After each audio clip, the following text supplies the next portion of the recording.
Well, the economy is much improved for blue-collar workers under President Trump's leadership, but another group that continues to do astonishingly well are employees of the federal government. According to a new report by the watchdog group Open the Books, the federal government pays its workers $1 million per minute, $66 million per hour, and $524 million per day. Great paycheck. And at 78 federal government agencies, the average employee compensation exceeded $100,000 in 2016. All of that is being paid for with your tax dollars. So for more, let's bring in from Chicago the CEO and founder of Open the Books, Adam Andrzejewski, right? Andrzejewski? Is that your name? You got it, Katie. All right, sounds Absolutely. good. So let's go through these numbers one more time. Astonishing. By the minute, how much are we paying federal employees for their time? Well, federal employees, the bureaucracy is paid $1 million a minute, and you're exactly right, it's $500 million a day.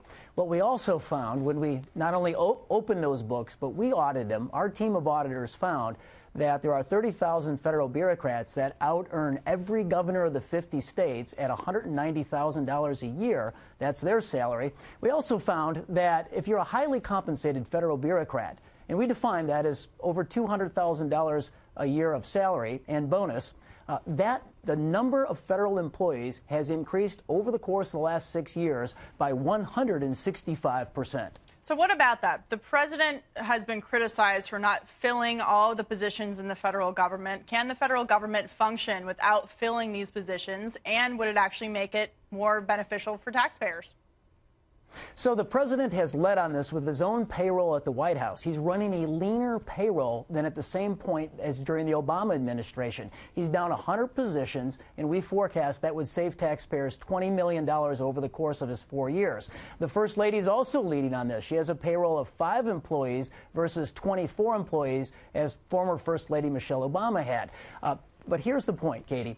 Everybody watching the program here tonight needs to come to openthebooks.com. We have mapped the 2 million federal bureaucrats by zip code so everyone can see in their own zip code a small piece of the swamp, a small piece of the federal bureaucracy. All of us need to give it oversight, and when we give that oversight, there has to be transparency impact. We have to ask our member of Congress what they are doing to squeeze out the bloat in the federal bureaucracy. So it's not just inside the Beltway. It bleeds itself out into the rest of the country as well. You talk about oversight and transparency. The numbers on bonuses are absolutely incredible. 330,000 bonuses for $351 million. Total federal bonuses, $1.5 billion. And none of that is disclosed, essentially, or is a very small portion. Right, only 1/3 of the total bonuses are actually disclosed, and this is a real problem. It's a transparency problem because the unions, the federal unions, negotiated into their contract that the performance bonuses, that's $1.1 billion worth of performance bonuses, aren't disclosed. They aren't disclosed to we the people on who gets what in terms of performance bonus. And we showed that small federal agencies, there's an agency out in San Francisco, California. They only employ 300 people, but three out of the 4 largest bonuses last year, they had 3 of them. These are not rocket scientists. They're not curing cancer. They're a land management organization. Right. And the top bonus in the entire federal system went to their human resource manager. It was $141,000 last year. So how is that? I mean, how is it that this is negotiated at such a high rate? As we said at the beginning of the segment, many of these bureaucrats are being paid as much or more than elected senators. I mean, how does that process work, and how do they get to those numbers? Well, it's not only the compensation on salary and bonuses, but it's also other perquisites like paid time off. So if you're a federal bureaucrat and if you hit your 3-year anniversary, you stand in line to get 8.5 weeks of paid time off. It's 10 holidays, 13 sick days, 20 vacation days, 43 days a year of paid time off. That's a perk that cost taxpayers every single year $22 billion.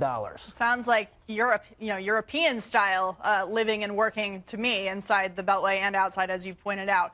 The 2018 elections are coming up. Republicans have been running for years on cutting spending. Spending cuts are always very difficult. But if you could advise politicians and congressmen on Capitol Hill who are worried about this issue, what would you say to them in terms of how to make sure that taxpayer dollars aren't being abused in this way?